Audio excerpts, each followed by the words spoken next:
Hi, I'm Tiffany and I just drove the new Mazda3 and I am an MLPT5.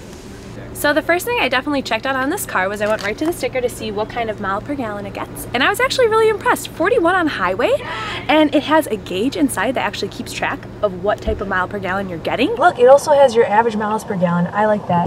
And we're averaging 35, which is better than it said on the sticker. Okay. Awesome.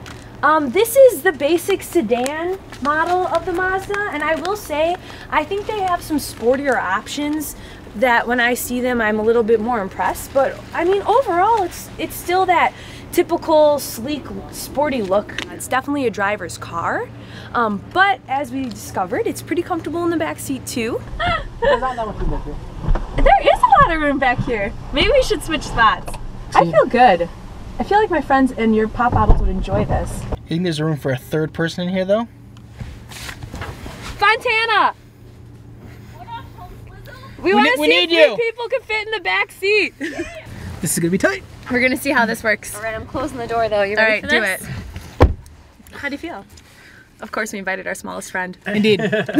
Notice how Brent's still sitting over there. It's gonna be tight with three people. It is gonna be tight with three people. I don't think that this is a good happening. Three children. We could do 3 children. 3 kids, yeah. 3 children. The material's kind of interesting. Fabric. Like a stretch polyester nylon, like it's kind of a funky feel, don't you think? Like I probably won't stain very easily, so that's kind of nice. This kind of pinstripe look, both on the front and back seats, kind of gives it more of a sporty feel. Yeah, it's not super impressive from the passenger seat, just really very basic. There's just nothing going on here.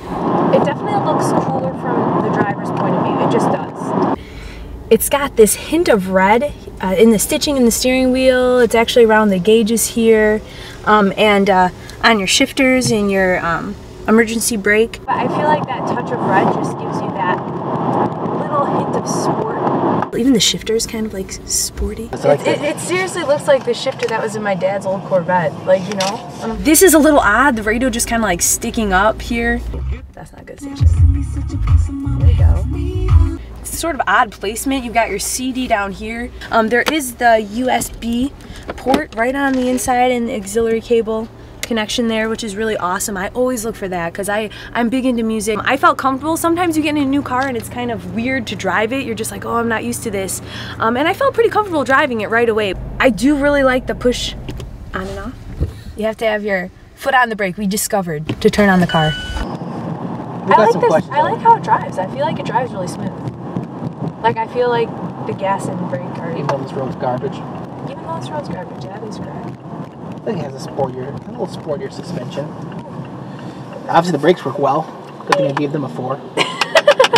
Let's go turn! Ah! Slow down, slow down. That's a dual tone. Overall, it's comfortable, easy to drive, great maneuverability, which is all something that I look for in a new car.